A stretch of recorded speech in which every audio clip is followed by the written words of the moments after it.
하나님 말씀, 우리 하박국서 1장 12절부터 17절까지 말씀 함께 읽도록 합니다. 시작. 선지자가 이르되 여호와 나의 하나님, 나의 거룩한 이시여, 주께서는 만세 전부터 계시지 아니하시나이까? 우리가 사망에 이르지 아니하리이다. 여호와여, 주께서 심판하기 위하여 그들을 두셨나이다. 반석이시여, 주께서 경계하기 위하여 그들을 세우셨나이다. 주께서는 눈이 정결하심으로 악을 참아 보지 못하시며 폐역을 참아 보지 못하시거늘 어찌하여 거짓된 자들을 방관하시며 악인이 자기보다 의로운 사람을 삼키는데도 잠잠하시나이까? 주께서 어찌하여 사람을 바다의 고기 같게 하시며 다스리는 자는 벌레 같게 하시나이까? 그가 낚시로 모든 낚으며 그물로 잡으며 투망으로 모으고 그리고는 기뻐하고 즐거워하며 그물에 제사하며 투망 앞에 분향하오니 이는 그것을 힘입어 소득이 풍성하고 먹을 것이 풍성하게 됨이니이다. 그가 그물을 떨고는 계속하여 여러 나라를 무자비하게 멸망시키는 것이 옳으니까. 아멘. 자리에 앉겠습니다. 하박국서 세 번째 시간이죠. 다시 묻다. 누가 묻는 거죠? 하박국 선지자가 하나님의 응답에 시원치 않은 응답이 오니까, 답이 오니까 그걸 다시 하나님 앞에 질문하기 시작하는 겁니다. 맨 처음에 하박국이 물었던 질문은 뭐였죠? 여러분 다 아시다시피 우리 이 유대 땅에 도대체 하나님을 찾지 않고 저렇게 나쁜 짓을 하고 다니는 사람들, 불법을 행하고 다니는 사람들, 그리고 이방 신을 즐거워하는 사람들이 수두룩하게 있는데 왜 하나님 저들을 가만 내버려 두시는 겁니까? 그리고 왜 하나님 저들이 저렇게 형통하게 잘 먹고 잘 사는 겁니까? 라고 하는 것이 하박국이 맨 처음에 하나님 앞에 하소연하듯 했던 질문입니다. 도대체 우리에게는 영적인 기쁨과 이 영적인 즐거움이 왜 우리들 가운데는 먼 이야기처럼 들려지는 겁니까? 라고 하면서 하나님 앞에 하소연했던 것이 우리가 1장 1절부터 4절까지 말입니다. 그리고 자기가 얼마나 멋있게 기도했는지 그것에 대해서 하나님이 어떻게 반응하시는가를 기다렸던 거죠. 하나님이 반응하십니다. 5절부터 11절까지 말씀하셨던 내용을 우리가 지난주 말씀을 통해서 우리가 보게 됐습니다. 지난주 우리가 설교했던 거 우리가 잠깐만 요약하면 그런 내용이 됐던 거죠. 하나님이 결국엔 응답을 하시는데 그 응답이 어떻더라고요? 하박국이 기대했던 것과는 전혀 딴판의 이야기를 하시는 거예요. 그게 무슨 내용이죠? 바로 바벨론을 일으켜서 유다를 심판하겠다, 유다를 멸망시키겠다, 그렇게 이야기를 하는 겁니다. 그 이야기에 대한 하박국 선지자가 다시 한번 말도 안 되는 하나님의 응답에 속상하고 화가 나서 12절부터 17절까지 다시 하나님 앞에 묻는 장면이 바로 오늘 우리가 읽었던 내용이 되는 거죠. 성경에서 수천 년 전에, 아니면 이 구약 성경과 신약 성경 속에 나오는 기도의 내용들을 보면은 사실 우리의 기도가 지금 하는 기도들이 얼마나 많이 수준이 좀 낮은지를 보게 돼요. 저도 그래요. 저도 가끔가다 제 피로, 제 욕구를 먼저 찾는 저의 기도의 내용을 보면서 가끔가다 이 성경 말씀에 나오는 많은 믿음의 선배들이 고민하고 그리고 하나님 앞에 간구했던 그 내용들을 보면서 저 자신이 얼마나 많이 부끄럽게 느껴지는지 몰라요. 예수님께서 그 기도의 모범을 보여주셨던 것이 바로 주기도문이에요. 그 주기도문 내용을 제가 잠깐만 읽어드릴게요. 하늘에 계신 우리 아버지여, 이름이 거룩히 여김을 받으시오며 나라가 임하시오며 뜻이 하늘에서 이루어진 것 같이 땅에서도 이루어지이다. 오늘 우리에게 일용할 양식을 주시옵고. 우리의 기도 속에 하나님께서 먹고 입을 것, 내 자녀가 잘 되게 해달라고 하는 기도가 거의 70% 이상은 차지하게 될 겁니다. 대부분이 다 그런 뉘앙스로 우리가 기도해 나갑니다. 주님께서 가르쳐 주신 주기도문에 보면 그건 딱 한 줄 나와요. 우리에게 일용할 양식을 주옵시고. 딱 한 줄 나오고 앞뒤로 다 뭐가 나온지 아십니까? 앞에서는 다 하나님의 나라와 하나님의 영광, 하나님의 뜻을 구하는 장면이 수두룩하게 나오고, 우리에게 일용할 양식을 주시옵소서라고 하고 그 뒤편에는 다 무슨 내용이 나오는지 아십니까?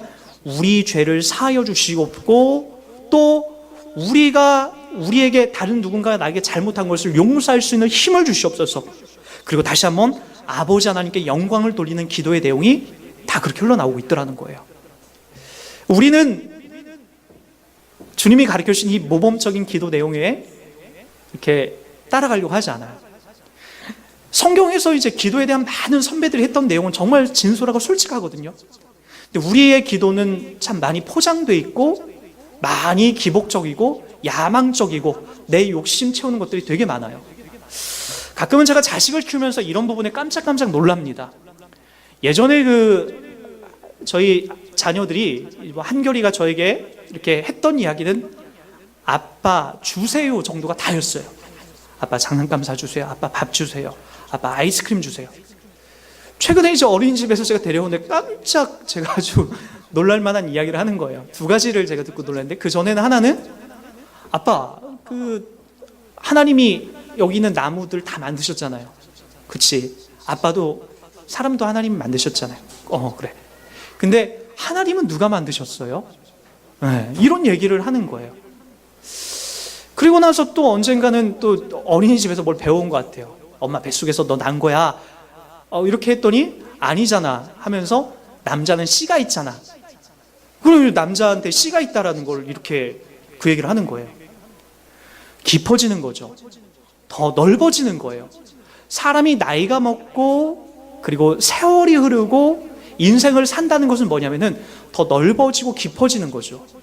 여러분 좋아요. 신앙생활 이제 막 시작하신 분들이 있어요. 우리 중에 신앙생활 막 시작하셔서 그래 저기 내가 예전에 불교를 다닐 때 절 다닐 때 그 수능날 가서 빌었던 것처럼 그래 교회 와서 그렇게 여러분 처음엔 빌고 간구할 수 있어요. 그러나 여러분 처음 그 신자의 삶이 그런다 할지라도 시간이 지나고 하나님 말씀을 배우면서는 그렇게 흘러가면 안 됩니다. 점점 주님이 가르쳐 주셨던 이 기도 내용에 집중을 하셔야 되고, 주님께서 우리 가운데 어떻게 기도하라고 하셨는지에 대해서 우리가 마음을 합하고 그 내용을 살피고 우리의 기도에 모범을 삼아야 되는 거죠. 그리고 더더욱 깊이 나가야 될 것은 하박국 선지자는 어떻게 기도했는가? 호세아는 어떻게 기도했는가? 여러분 엘리야는 어떻게 기도했는가? 모세는 어떻게 기도했는가?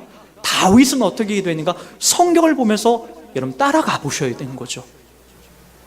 다른 거 다 절사하고 여러분 하박국 선지자 이야기만 먼저 보자고요. 어떤 내용이 기도의 주를 이룬지 오늘 여러분 한번 이 내용을 잘 보시기 바랍니다. 자, 한번 잘 보시겠습니다. 여러분 하나님 앞에 무엇을 물어보냐면 계속 물어봐요. 12절에 보니까 선지자가 이르되 여호와 나의 하나님이여라고 부르고 나서 13절에 보니까 다 물음표로 가요. 어찌하여 거짓된 자들을 방관하시며 악인이 자기보다 의로운 사람을 삼키는데도 잠잠하시나이까? 라고 이렇게 나옵니다. 14절도 보니까 주께서 어찌하여, 끝날 때 보니까 하시나이까로 이렇게 물어봐요. 15절, 16절 다 그 연속 속에서 17절의 마지막도 보니까 그가 그물을 떨고는 계속하여 여러 나라를 무자비하게 멸망시키는 것이 옳으니까 라고 하면서 하나님 앞에 물어보면서 여쭤봐요. 신앙이라는 것, 기도라는 건 이렇게 가는 것 아닙니까? 우리가 궁금하고 우리가 이 땅을 살아가면서 정말로 헷갈리고 미지와 같은 이 세상 속에서 살아가는 것을 통해서 우리가 답을 얻었다라고 여기는 사람들은 여러분 이 땅을 너무 단순하게 알고 있는 사람들이에요. 난 다 알고 있어. 난 뭐든지 다 알아. 라고 하는 사람은 너무나 쉬운 사람이에요. 단순한 사람이죠. 인생은 그렇게 단순하지가 않아요. 내가 왜 태어났는지, 내가 왜 살아가고 있는지, 난 어디로 가는지 그것만 해도 머리가 깨질 듯이 복잡한 우리 인생인데 거기에서 우리가 답을 찾는다는 것은 쉬운 일이 아닙니다. 물어봐야죠. 왜 하나님 내가 지금 이 사망의 음침한 골짜기를 걷고 있는지, 왜 나에게 이런 일이 생겼는지, 왜 하나님 나에게 이런 뜻하지 않은 우여곡절이 있는지를 물어보시고 그리고 하나님 앞에 질문하시고 나가셔야 되는 거죠. 그것이 우리의 인생이라는 거죠. 그것이 기도라는 거죠. 그것이 우리의 믿음의 선배들이 하박국 선지자가 했던 기도라는 거예요. 여러분 우리 민족은 너무나 가난했어요. 아시다시피 6.25를 지나오면서 먹고 사는 문제로 인해서 우리가 참 많이 힘들었습니다. 그 당시도 힘들었지만 요즘도 많이 힘들어요. 요즘 먹고 사는 문제를 넘어서 도대체 어떻게 살아야 되는 것인가, 그리고 여러 가지 힘들고 복잡한 인간관계에 도대체 어떻게 풀어야 되는 건가. 근데 도통 이런 문제를 가지고 하나님 앞에 우리가 잘 간구하지 않습니다. 그리고 그냥 되란 듯이 그냥 알아서 되겠지라고 그렇게 흘러가요. 여러분 신자가 된다는 것은 뭔지 아십니까? 왜 여러분들에게 힘들고 어려운 문제를 하나님 계속해서 주실까요? 하나님이 기도의 자리로 가지고 오라는 거죠. 내가 누군지 알려주겠다. 내가 그 일에 대해서 어떻게 하는지 보여주겠다. 그래서 여러분, 신자들이 가장 어리석은 사람이 뭔지 아십니까? 기도 제목이 있음에도 불구하고, 여러 가지 문제가 터지고 있음에도 불구하고 될 대로 되라는 식으로 가만히 자포자기하고 있는 사람은 여러분 가장 신앙인 중에서 불행한 사람이에요. 아마 그런 사람은 일평생 죽을 때까지 그렇게 하다가 그냥 끝날 거예요. 그러나 여러분들에게 힘들고 어려운 문제가 터질 때마다 그것을 자꾸 하나님께 물어보고 여쭤보고 하나님의 뜻과 계획이 어떻게 움직이는지에 대해서 확인해 나가는 사람이야말로 하나님이 우리들 가운데에 그 뜻과 그 길을 안내해 주시고 일러주시는 복된 자리에 있는 사람입니다. 그러기에 여러분들이 힘들고 어려운 문제가 있고 터질 때마다 물어보셔야 됩니다. 하나님에게 가만히 침묵하지 마시고 그분에게 물어보십시오. 화장실에서도 물어보십시오. 길을 가다가도 물어보십시오. 예전에 시골에서 목사님께서 좀 규칙적으로 좀 기도해야 되지 않겠느냐라고 하시면서 저에게 언제 기도할 거냐라고 이렇게 물어보신 적이 있었어요. 고등학교 때요. 가끔가다 이제 교회 와서 기도도 하지만 이제 고3이라서 이제 때때로 시간을 잘 못 낼 것 같습니다 라고 하면서 매일같이 못 나오겠지만 제가 시간이 날 때마다 교회 와서 기도하겠고, 그리고 될 수 있는 아침에 이제 자전거를 타고 가는 길이 한 20여 분 제가 자전거를 타고 학교까지 가는데, 목사님 그 가는 길에 하나님 앞에 이렇게 기도하겠습니다 라고 했더니 목사님이 그때 혼내키더라고요. 야, 무슨 기도를 자전거 타고 가면서 그렇게 기도하냐? 그 기도 아니야 라고 그렇게 얘기해요. 시간이 지나 보니까 그것도 기도예요. 제가 알고 있는 기도, 성경에서 말하고 있는 하나님이 우리들 가운데 말씀하시고자 하는 어느 장소에든지 내가 질문과 의문과 어려운 문제가 생길 때 내가 하나님을 찾고 구하는 것은 기도라는 거죠. 화장실에서 앉아서 기도하는 것도 기도고, 그리고 자전거를 타고 가든 걸어서 가든 산을 타고 올라가든 하나님 앞에 기도하는 것은 기도라는 거예요. 그분을 찾는 거죠. 여러분, 그렇게 우리가 기도의 자리로 흘러가다 보면 하나님께서 말씀하시고 응답하시는 것들이 느껴져요. 하박국 선지자도 그 은혜와 그 느낌을 받았어요. 그러니까 또 기도의 자리에 또 가는 거죠. 또 물어보는 거죠. 왜냐, 하나님의 방법이 온전하지 않다라고 느껴지기 때문에 그래요. 여러분, 지난주에도 제가 말씀드렸지만은 하나님께서는 우리의 기도에 의해서 그분이 조정당하지 않습니다. 여러분들이 내 자녀 훌륭하게 키워달라고 했다고 해서 하나님이 정작 내 자녀를 진짜 세상의 가치관에 맞게끔 훌륭하게 크는 것이 아니에요. 세상에서도 제일 힘든 것이 뭔지 아십니까? 자녀를 키워가는 거예요. 내 뜻대로 안 돼요. 하나님 앞에 숱하게 기도를 했고, 정말로 하나님 앞에 정말 내 자녀 잘 되게끔 하기 위해서 내가 숱한 노력을 하고 숱하게 기도했지만은 정작 자기 뜻대로 됐다라고 하는 부모들 제가 만나보지 못했어요. 다 내 뜻대로 안 돼요. 다 내 식대로 안 커요, 자녀들이요. 하나님이 길러내는 거죠. 여러분들이 여러분들의 부모님 말을 안 듣고 그렇게 컸던 것처럼 여러분의 자녀들도 여러분의 뜻대로 안 크는 거예요. 하나님의 계획과 하나님의 뜻 속에서 그것들이 커가는 거죠. 그러니까 여러분, 우리는 그 기도를 하면서 하나님의 뜻을 발견하는 것에 집중해야 되는 거지, 하나님이 내 기도한 곳에 그분이 조정당하고 움직여지는 것을 기대하지 마십시오. 오히려 그분이 나를 일평생 그분의 뜻에 굴복하고 그분의 뜻에 순종하는 그 길을 기도를 통해서 받아내시는 작업을 지속적으로 해나가신다는 거예요. 오늘 1장 12절에 하박국이 그 뜻 앞에 순종해 나가는 두 번째 질문을 해나가는 것은 그겁니다. 하나님, 저 바벨론은 더더욱 악하지 않냐는 거예요. 그래도 우리 유다는, 우리 이스라엘은 하나님을 섬기고 하나님으로부터 그래도 인정받았던 백성 아니냐는 거예요. 비록 지금 조금 나쁜 행동을 하고 타락한 길을 가고 있지만 하나님, 그래도 하나님이 심판하셔야지 왜 저 바벨론이, 우리 민족보다 더 악한 저 바벨론이 왜 우리를 심판하는 거예요? 그게 바로 하박국이 하나님 앞에 하소연하면서 나갔던 문제라는 거죠. 따지고 보니까 그런 것 같아요. 이 바벨론이라는 나라가 여러분 어떤 나라였는지 여러분 한번 아셨으면 좋겠어요. 바벨론이라는 나라가 얼마나 포악했는지 여기 잠깐 이렇게 설명이 나오죠.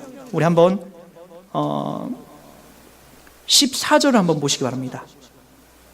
13절부터 주께서는 눈이 정결하심으로 악을 참아 보지 못하시며 패역을 참아 보지 못하시고는 어찌하여 거짓된 자들을 방관하시며 악인이 자기보다 의로운 사람을 삼키는데도 잠잠하시나이까. 여기 보십시오. 악인이 자기보다 의로운 사람을 삼키는데도 잠잠하는 거예요. 악인이 누굽니까? 바벨론이에요. 의인은 누구예요? 우리 민족이라는 거예요. 유대라는 거예요. 이스라엘이라는 거죠. 악한 민족이 우리를 삼키는데도 왜 하나님 잠잠하시는 겁니까? 그 나라, 악한 나라가 14절부터 좀 더 구체적으로 나옵니다. 한번 또 읽어드리겠습니다. 주께서 어찌하여 사람을 바다의 고기 같게 하시며 다스린 자 없는 벌레 같게 하시나이까? 왜 우리를 이렇게 치욕스럽게 하냐는 거예요. 왜 우리를 바다의 고기처럼 이렇게 그냥 허망한 인생으로 하나님 내버려두고, 여기 보니까 다스리는 자 없는 벌레처럼, 우리를 벌레처럼, 하루살이처럼 왜 우리를 그렇게 내버려둡니까? 왜 그래서 저 바벨론의 밥이 되고 낚시거리가 되게끔 하냐는 거예요. 15절입니다. 그가 낚시로 모두 낚으며 그물로 잡으며 투망으로 모으고 그리고는 기뻐하고 즐거워하며 그물에 제사하며 투망 앞에 분향하며 이는 그것을 힘입어 소득이 풍부하고 먹을 것이 풍성하게 됨이니이다. 이래도 바벨론을 사용하실 겁니까? 바벨론이 저렇게 교만하고 잘난 척하고 저렇게 그래도 우리 의로운 민족을 우리를 지금 괴롭게 하고, 그리고 나서 그들의 신에게 분향하고 있는데 하나님 그래도 바벨론을 사용하실 겁니까? 라고 하는 그거예요. 바벨론이 당시 어땠냐면요, 상당히 포악했어요. 한 나라를 점령하며 갈 때에 아주 포악한 일들을 행했습니다. 특히나 여러분, 그 유다의 마지막 왕이 누구라 했죠? 남유다가 586년 BC 기원전 586년에 멸망합니다. 그 마지막 멸망당했던 왕이 시드기야 왕이에요. 시드기야 왕이 이 바벨론으로부터 붙잡혀갈 때의 상황이 끔찍했습니다. 그 왕이 어떻게 끌려가냐면은 두 눈알이 뽑혀요. 눈알이 이제 그냥 생으로 뽑혀요. 그냥 쑥 아무것도 못 봐요. 그러면 쇠사슬로 동동동 묶여서 끌고 가요. 끌고 어디까지? 저 바벨론까지 끌고 갑니다. 그게 바로 이 바벨론이었어요. 그런 포악성이 그들에게 나왔죠. 그리고 여러분, 이들은 자기들이 믿는 신이 누구였냐면은 벨이라고도 하고 마르둑이라고 하는 이 신을 섬겼어요. 이 내용이 이제 그 이사야서 46장 1절에 나와요. 이렇게 나옵니다. 벨은 엎드러졌고 느보는 구부러졌도다. 그들의 우상들은 짐승과 가축에 실렸으니 너희가 떠매고 다니던 그것들이 피곤하여 짐승이 무거운 짐이 되었도다. 라고 하면서 이 벨과 바둑이라는 이 신, 마르둑이라는 신이 바로 바벨론이 섬기는 신이었어요. 이 신은요, 여러분, 그 메소포타미아의 신으로 위대한 도시 바벨론의 수호신 역할을 했는데, 이 기원전 18세기 우리가 이제 아는 함무라비 법전이라고 나오는 그 시대부터 바벨로니아의 여러 신들 가운데에 가장 주인공 역할을 해왔던 신이었어요. 그리고 이 신은요, 나중에 이 수메르 신이었던 이 벨과 합쳐서 벨 마르둑이라고 하는, 이렇게 이제 아주 더 큰 힘을 갖고 이제 숭배의 대상이 되었던 거죠. 여러분, 이 전해지는 상징적인 동물도 아주 무서워요. 용이에요. 용처럼 생긴 아주 징그럽고 무시무시한 이 절대적인 힘을 갖고 있는 이 신이 바로 마르둑, 벨이라고 하는 그런 이름으로 불렸습니다. 이 바벨론의 이 느부갓네살 왕은요, 그를 가리켜서 뭐라고 했냐면은 천지의 왕, 신들의 최고, 통치권의 수호자 등으로 부르고 있으며 자신의 모든 영광과 성공의 원인을 그에게 돌렸어요. 그래서 지금 유다를 멸망할 때, 남유다를 멸망할 때, 그 멸망하고 나서 이 근동 지역의 모든 것을 다 먹어버리고 제패하고 나서 누구의 영광을 돌렸다고요? 여호와 하나님이 아니라 이 벨, 마르둑에게 바로 영광과 제사와 칭송을 올려드렸다고요. 그런 그림들이 바로 오늘 바벨론이 이스라엘 침공하고 유다를 침공할 때에 지금 하박국이 갖고 있는 하소연이 있다고. 하나님, 그래도 우리 민족은 저 바벨론보다 낫잖아요. 이렇게 포악하고 더럽고 하나님을 섬기지 않은 저 바벨론보다 우리가 난데 왜 하나님 저 바벨론이 우리를 침략하고 우리를 왜 심판한다는 말입니까? 말이 됩니까? 하나님 입이 있으면 좀 말씀 좀 해주십시오라고 하는 것이 바로 하박국이 지금 하나님 앞에 하소연하고 나갔던 내용이라는 거죠. 자, 어떻게 갈대아인이 하나님의 백성을 멸망시키는 일을 허용할 수 있는가? 이것이 하박국 선지자가 갖고 있었던 내용인 거죠. 여러분, 이것은 어떻게 이스라엘 백성이 악한 것은 사실이지만, 남유다가 정말 악한 것은 사실이지만, 어떻게 그러나 더 악한 저 갈대아 사람이 훨씬 더 악한데 우리를 심판할 수 있을까에 대한 이 가득 하나님 앞에 질문을 갖고 의문을 갖고 있었던 바로 하박국의 이 기도의 내용을 볼 수가 있습니다. 여러분, 이런 내용들은 오늘날 우리들에게도 동일하게 적용해 볼 수가 있어요. 어떻게 하나님, 한국교회가 정말 타락한 건 두말할 이유가 없어요. 여러분, 하루가 멀다 하게 전도사 목사님들이 공금을 횡령했다, 돈을 횡령했다, 또는 이제 그게 끝나면 한 달이 걸치면 모 여성도와 신도와 함께 이렇게 뭐 이상한 행동을 했다, 이런 일들이 정말로 창피하게 많이 들어와요.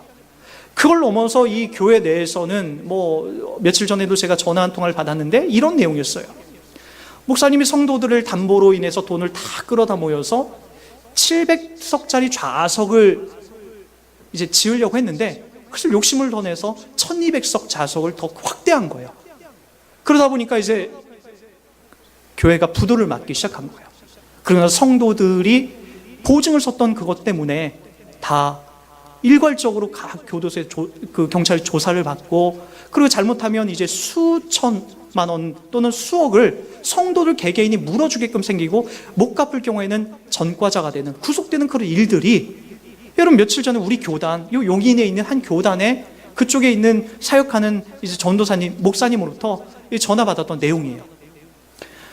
인간의 욕심이라는 게 끝이 없어요. 자기의 욕망과 야망을 위해서 여러분 교회를 이용하고 거기에 성도들을 활용해서 이용해서 정말로 자기의 야망과 욕망을 채우려고 하는 신자 목사님들이, 교회들이 얼마나 많은지 모릅니다.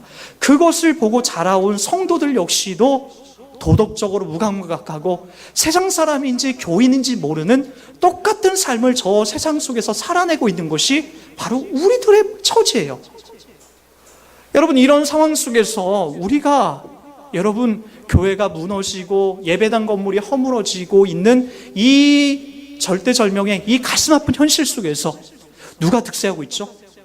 아이러니하게도 신천지가 득세하고 있고, 하나님의 교회, 안상홍, 장길자, 아버지 하나님과 어머니 하나님, 장길자가 하나님이다라고 하는 바로 하나님의 교회들이 득세하고 있어요.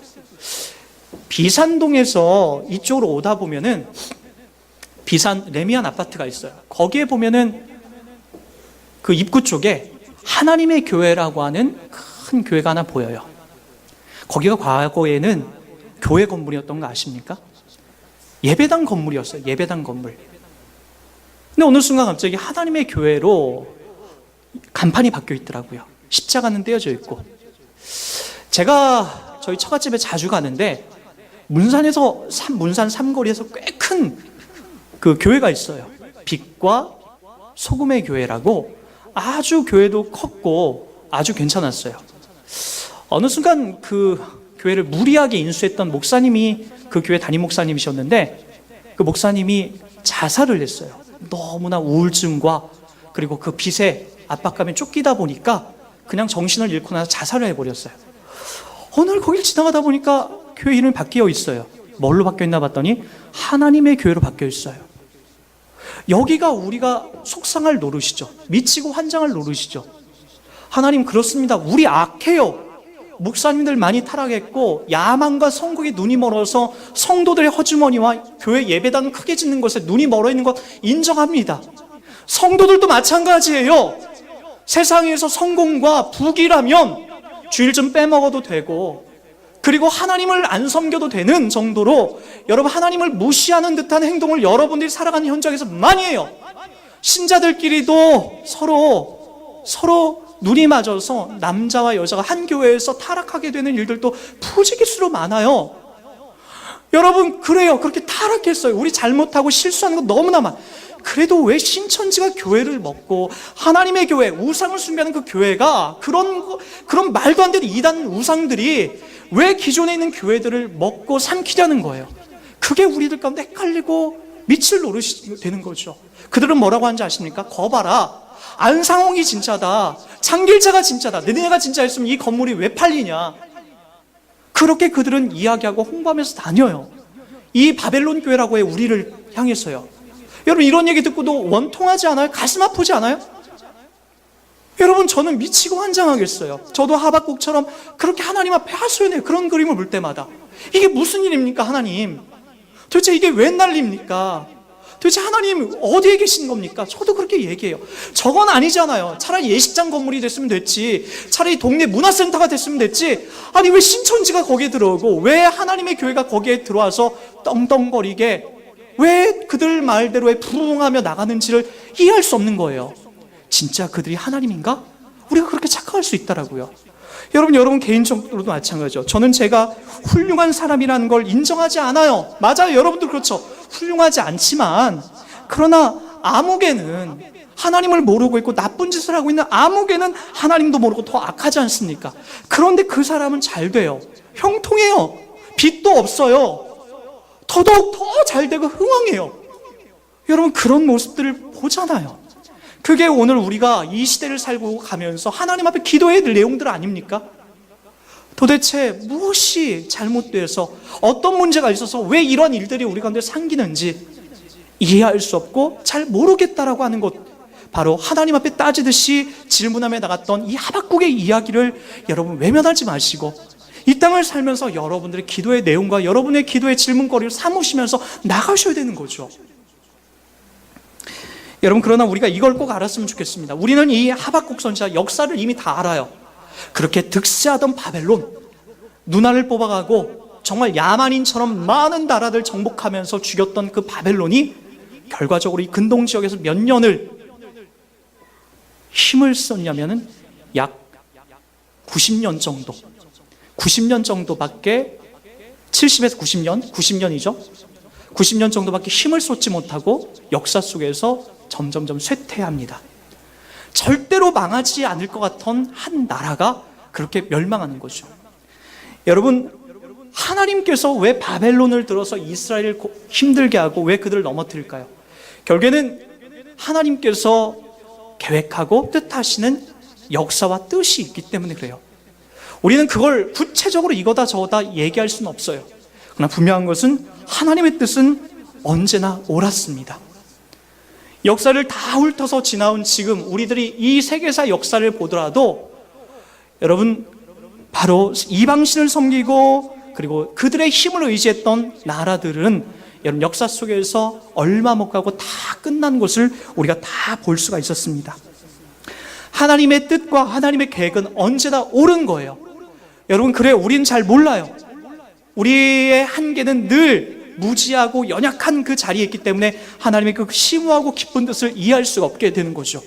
아마도 우리의 육신의 이 한계가 우리 가운데 있기 때문에 더더욱 그럴 수도 있어요. 예수님이 이 땅에 육신의 옷을 입고 오셔서 이런 기도를 했다는 걸 여러분 아십니까? 마태복음 26장 39절에 보니까 예수님이 십자가에 못 박혀 죽으시는 그 바로 눈앞에, 목전에 앞에 두고 이렇게 하나님 앞에 기도합니다. 내 아버지여, 만일 할만하시거든 이 잔을 내게서 지나가게 하옵소서. 그러나 나의 원대로 마옵시고 아버지의 원대로 되기를 원합니다. 육신의 한계를 입고 있어서, 육신을 입고 계신 예수님, 성육신을 입고 육신을 입고 우리와 똑같은 배고픔과 갈증과 그리고 고통을 느끼는 육신의 한계를 입고 계셨던 예수님도 십자가의 고통을 목전에 두고는 하나님이 이 방법이어야 됩니까? 이 방법이 아니면 아닙니까? 라고 하는 것을 하나님 앞에 물어봅니다. 여러분, 그런 것 같아요. 우리가 육신의 장막을 벗어나서는 그 다음부터는 하나님을 이해할 수 있고 하나님의 섭리와 계획을 우리가 너무나 찬송할 수 있지만, 불행하게도 이 육신을 입고 있는 한 여전히 먹고 입고 마시는 것 앞에서 여전히 헷갈리고 답을 못 내리고 있는 그런 존재가 되고 있는 것 같아요. 마치 어려서는 도대체 우리가 어머니 아버지의 뜻을 도대체 이해하지 못하지 않았습니까? 왜 나물 반찬을 먹어야 되는지, 왜 그렇게 먹기 싫은 콩나물을 먹으라고 했는지 이해가 안 가요. 저는 뭐가 먹고 싶었까요? 저는 아폴로가 먹고 싶었어요. 비벼가지고 쪽쪽쪽 빨아먹는 거. 밥은 안 먹어도 좋으니까 그거 먹고 싶었어요. 막대 사탕 하나 넣고 나면 밥 안 먹어도 그게 좋았어요. 왜 이렇게 맛있는 걸 냅두고 왜 자꾸 시금치를 내 입에다 우겨 넣는지, 왜 콩나물을 우겨 넣는지 그 당시엔 도통 이해가 안 갔어요. 여러분 다 그렇게 크지 않았나요? 커보니까, 어른이 돼 보니까 그걸 알겠어요. 왜 아폴로를 먹으면 안 되는지, 사탕을 먹으면 안 되는지. 그거 너무 먹고 제가 키가 이렇게밖에 안 컸나 봐요. 1m 80밖에 안 됐으니까. 여러분, 인생이 그렇게 되는 것 같아요. 커봐야 알고 지나봐야 아는 거예요. 저도 우리의 육신의 한계를 벗어나 보면 하나님의 뜻과 계획을 그제서야 아는 거죠. 그러나 우리는 이미 이 역사의 모든 것들, 하나님께서 역사를 어떻게 만들어 오셨는지에 대해서 이제 역사를 돌아보면 알 수 있듯이, 여러분, 우리를 육신의 장막을 벗고 하나님 나라에 가면은 그것이 어떤 것인지에 대해서 정확하게 이해할 수 있고 그걸 깨달아 알 수 있게 되고 납득이 가고 끄덕여지게 되는 날이 오게 되는 거죠. 왜 시금치를 먹고 콩나물을 먹어야 되는지 어른이 돼 보니까 끄덕거리고 그 자극적이지 않은 맛이 얼마나 맛있는지를 이제야 납득이 가면서 아는 것처럼 우리가 하나님 나라 이 육신의 장막을 벗고 나면 그제서야 우리가 알 수 있게 되는 거죠. 그래서 여러분, 우리는 이 땅에서 무엇을 계속해서 훈련해 나가야 됩니까? 그러나 나의 원대로 마시옵시고 아버지의 원대로 되기를 원합니다. 내 뜻이 아니라 아버지의 뜻대로 되기 원한다라고 하는 우리의 기도의 삶을 이 땅에 성실하게 담아내는 것. 그래서 지금 여러분이 이 땅을 살아가고 있는 지금 발자국 한 발자국 한 발자국, 혹시라도 지금 하나님이 나를 등 떠밀고 있는 그 자리가 아닌가, 하나님의 뜻과 계획 속에 있는 그 자리가 아닌가를 여러분이 심각하게 한번 고민해 보시라고요. 그리고 나서 여러분 하나님을 찬송하고 하나님이 지금도 나와 함께하고 있다는 것을 여러분 드높이면서 노래하는 여러분의 인생이 되었으면 좋겠습니다.